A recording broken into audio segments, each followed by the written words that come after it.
فرمایا ذالک فضل اللہ یؤتیہ من یشاء، یہ اللہ کا فضل ہے، دیتا ہے جس کو چاہتا ہے۔ واللہ ذو الفضل العظیم، اللہ بہت بڑے فضل کا مالک ہے، اس کے خزانہ فضل میں کمی نہیں ہے، اس کے تو اتھاہ خزانے ہیں بے کنار، وہ جس کو چاہے دیتا ہے۔ ایک بہت بڑا فضل ہے جو، اب دیکھیے اس فضل کی ترتیب نوٹ کر لیجئے۔ سب سے بڑا فضل، سب سے بڑا فضل، سب سے بڑا فضل محمد الرسول اللہ صلی اللہ علیہ وسلم پر ہوا۔ ان فضلہ کان علیک کبیرا، اے محمد صلی اللہ علیہ وسلم، اللہ کا فضل آپ پر تو بہت بڑا ہے، بہت بڑا ہے، بہت بڑا ہے۔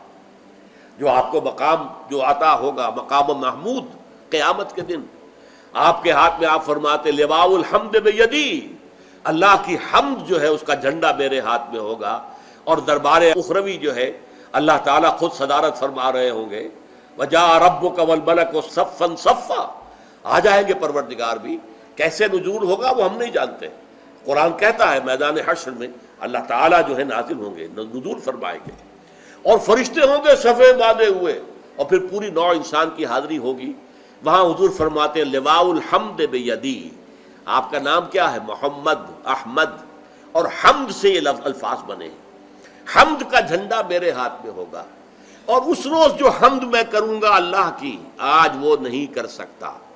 یعنی اس وقت اللہ تعالیٰ کی معرفت جس حد کو پہنچ چکی ہوگی، آج چونکہ بہرحال حجاب ہے، پردہ حائل ہے نا آخر، لہذا میں اتنی حمد اللہ کی آج نہیں کر سکتا جو حمد اس روز کروں گا۔ تو اللہ تعالیٰ کا سب سے عظیم فضل، خاتم المرسلین، خاتم الانبیاء، انسانوں میں سے سید البشر، وہ انسان محمد ہے صلی اللہ علیہ وسلم۔ پھر بہت بڑا فضل ہو گیا امیین پر، کہ حضور ان میں سے تھے نمبر ایک۔ یہ تو اللہ تعالیٰ کی بہت بڑی رحمت ہے، بہت بڑی فضیلت ہے، امیین کو فضیلت ملی، انہی میں سے ایک آدمی کو چن لیا گیا، انہی میں سے ایک شخص۔ اب ظاہر بات ہے کسی کا وہ بھتیجا تھا، کسی کا وہ پوتا تھا، آپ کو معلوم ہے عبد المطلب کے پوتے تھے نا آخر حضور، آپ کے والد آپ سے کی ولادت سے پہلے انتقال کر گئے، لیکن ابن عبداللہ تھے نا، حضرت خدیجہ کے شوہر تھے نا، ابو طالب کے بھتیجے تھے نا، عباس کے بھتیجے تھے نا، تو انہی میں سے فرام دیئر اون کتھ اینڈ کن ہم نے نازل کیا۔ تو معلوم یہ ہوا کہ بہت بڑی فضیلت کا مقام جو ہے وہ عربوں کو حاصل ہو گیا، بنو اسماعیل کو۔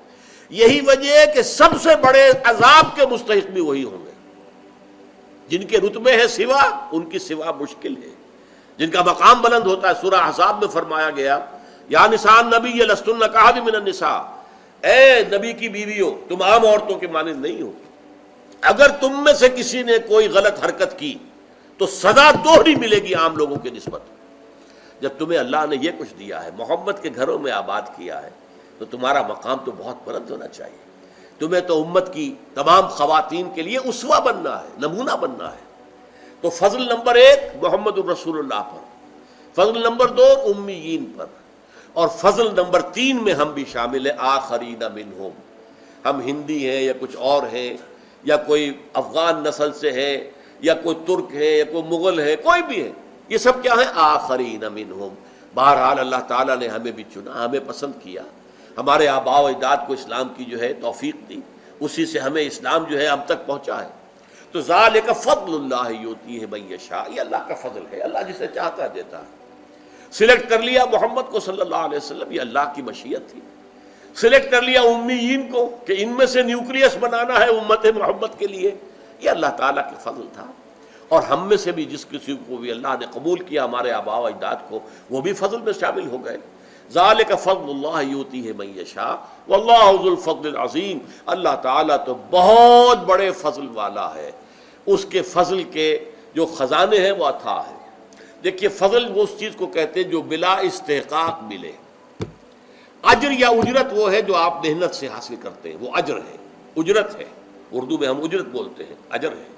لیکن فضل جو بلا استحقاق ملے، آپ نے ایک مزدور کو ہائر کیا، 8 گھنٹے کام کرنا ہے، 100 روپے مزدوری تھی، شام کو آپ نے 100 روپے دے دیے، وہ 101 ڈیمانڈ نہیں کر سکتا۔ لیکن اگر آپ نے دیکھا ہے کہ اس نے بڑی محنت سے کام کیا، چاہے کوئی سپروائز کر رہا تھا یا نہیں کر رہا تھا، ہی واز ورکنگ، آپ نے اس کو 10 روپے 20 روپے اور دے دیے. یہ فضل ہے, یہ آپ نے دیا ہے جس کا اس کے لیے استحقاق نہیں تھا. انہیں ڈیمانڈ اٹ. تو اللہ سے کوئی انسان بھی کوئی شے ڈیمانڈ نہیں کر سکتا. جو بھی کچھ اللہ دیتا ہے وہ فضل ہے. روزی ہم اگر کماتے ہیں, محنت کرتے ہیں, بھاگ دوڑ کرتے ہیں, اس کے لیے چاہے دفتروں میں گھس گھس کرتے ہیں اپنے قلم سے, اور چاہے کسی چلاتے ہیں, اینٹیں ڈھوتے ہیں, یا کہیں کارخانے میں کام کرتے ہیں یا دکان, لیکن جو کچھ ملتا ہے اسے اللہ کا فضل سمجھو, اپنی محنت اور مزدوری کا حاصل نہ سمجھو. لہذا سورہ جمعہ ہی کے اندر آ جائے گی وہ آیت, فَإِذَا قُضِيَتِ الصَّلَاةُ فَانتَشِرُوا فِي الْأَرْضِ وَابْتَغُوا مِنْ فَضْلِ اللَّهِ. جب نماز جمعہ ادا ہو چکے تو اب تم پھیل سکتے ہو, جاؤ اپنے اپنے کام پر, جاب پر, اپنی محنت پر, دکان پر, ریڈی پر, جس پر بھی چاہو محنت کرو, اللہ کا فضل تلاش کرو. تو جو کچھ ملے گا وہ اللہ کا فضل ہے. You can't demand it from Allah, یہ آپ کا حق نہیں ہے, یہ اللہ کا فضل ہے جو اللہ دیتا ہے. بارک اللہ لی ولکم فی القرآن العظیم ونفعنی وإیاکم بالآیات والذکر الحکیم.